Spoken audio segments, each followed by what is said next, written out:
जय श्रीराम. श्री समर्थ सद्गुरू ब्रह्मचैतन्य महाराज गोंदवलेकर यांची प्रवचने. 17 जुलै. आजचा विषय: गुरुने सांगितलेले साधन अनन्यतेने सांभाळावे. एकदा असे झाले की एक बाई बाळंतीण झाली आणि ताबडतोब तिच्या मुलाला दुसरीकडे नेले. पुढे काही वर्षांनी त्या दोघांची भेट झाली. तेव्हा मुलाला ही माझी आई आणि त्या बाईला हा माझा मुलगा हे ओळखता आले नाही. तशासारखे आपले झाले आहे. आपण इथे कशाकरिता आलो हेच विसरलो आहोत. खरे म्हणजे आपण काही एका निश्चित कार्याकरिता जन्मलो आहोत. ते म्हणजे मनुष्य देहात परमात्म्याची ओळख करून घेणे हे होय. परंतु आपण विषयात पडल्यामुळे परमार्थाची ओळख विसरलो. विषयातच आनंद मानू लागलो आणि त्यातच सुख मिळावे अशी आशा करीत राहिलो. पण विषयच जर खोटे तर त्यापासून सुख तरी कसे मिळणार? आणि जे सुख मिळते तेही अंती खोटेच ठरते.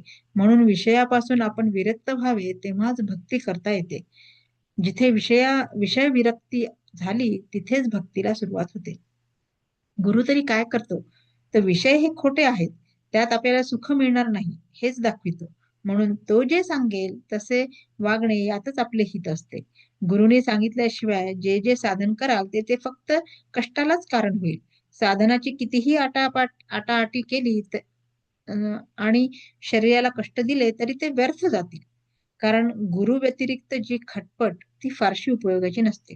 गुरुने सांगितलेले साधन हलके मानून आपल्या मनाने केलेले साधन आपल्याला बरे वाटते. म्हणजे गुरुला गौणपणा दिल्यासारखे झाले. वास्तविक पाहता गुरु हा सर्वज्ञ आहे आणि तोच प्रत्यक्ष परमात्मा आहे.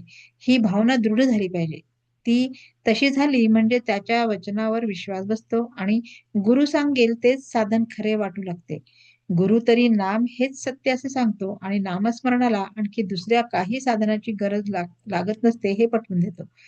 नाम हेच साधन आणि तेच साध्य होय, हे अक्षरशः खरे आहे. गुरुने सांगितलेले साधन पतिव्रतेसारखे निष्ठेने पाळले पाहिजे.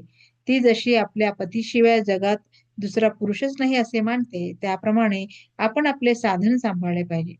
जो अशा अशा अनन्यतेने वागतो त्यानेच गुरुआज्ञा प्रमाण मानली असे होते आणि त्यामुळेच त्याला खरे सुख होते. कुठेतरी आपले प्रेम असावे, कुणावर तरी आपला विश्वास असावा, कुठेतरी आपलेपणा असावा, आपण त्याचे होऊन राहावे अशी नेहमी इच्छा धरावी.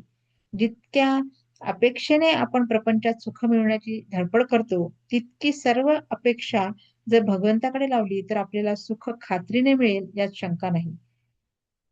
बोधवाक्य: सद्गुरु आज्ञाप्रमाण हेच साधनातील साधन जाण. जय श्रीराम.